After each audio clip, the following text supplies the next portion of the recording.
गिरणा धरणावर चोरांचा धाडसी डाव. पाणीपुरवठा योजनेच्या मोटारी तसेच केबलवर डल्ला. शेतकरी संतप्त. तुम्ही पाहत आहात गाव ते राज्य मराठी न्यूज चॅनल. नाशिक जिल्ह्यातील नांदगाव तालुक्यातून एक धक्कादायक घटना समोर आली आहे.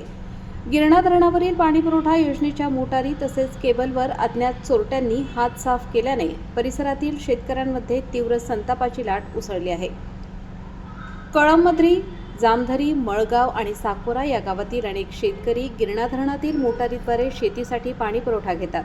मात्र अज्ञात चोरट्यांनी मोटार तसेच केबलची चोरी केल्याने पाणी पुरवठा विस्कळीत होण्याची शक्यता निर्माण झाली असून शेतकऱ्यांसमोर मोठे संकट उभे राहिले आहे. या प्रकरणी हितेंद्र पगार यांनी नांदगाव पोलीस ठाण्यात तक्रार दाखल केली आहे. त्यांच्या फिर्यादीवरून गुन्हा रजिस्टर क्रमांक 266/2026 अंतर्गत भारतीय न्याय संहिता 2023 मधील कलम 303(2) नुसार अज्ञात आरोपींविरुद्ध गुन्हा नोंद करण्यात आला आहे.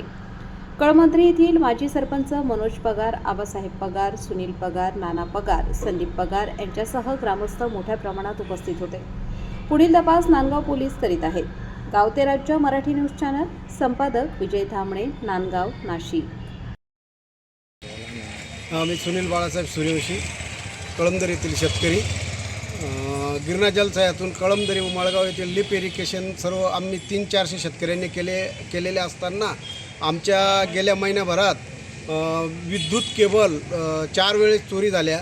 आम्ही वेळोवेळी दुर्लक्ष करत गेलो, पण परत जायला लागल्या. त्या कारणास्तव आज आम्ही सकाळी नांदगाव पोलीस स्टेशन येथे येऊन रीतसर फिर्याद दाखल केली आणि त्याचा पोलीस संबंधित अधिकाऱ्यांनी त्याचा शहानिशा करून त्याचा शोध लावा ही आमची सर्व शेतकऱ्यांच्या वतीने विनंती. साधारण किती लाख रुपयाचा माल ऐवज गेलेला आहे तुमचा? साधारण आमचा 4 लाख रुपयाचा ऐवज गेलेला आहे एकाच वेळेस.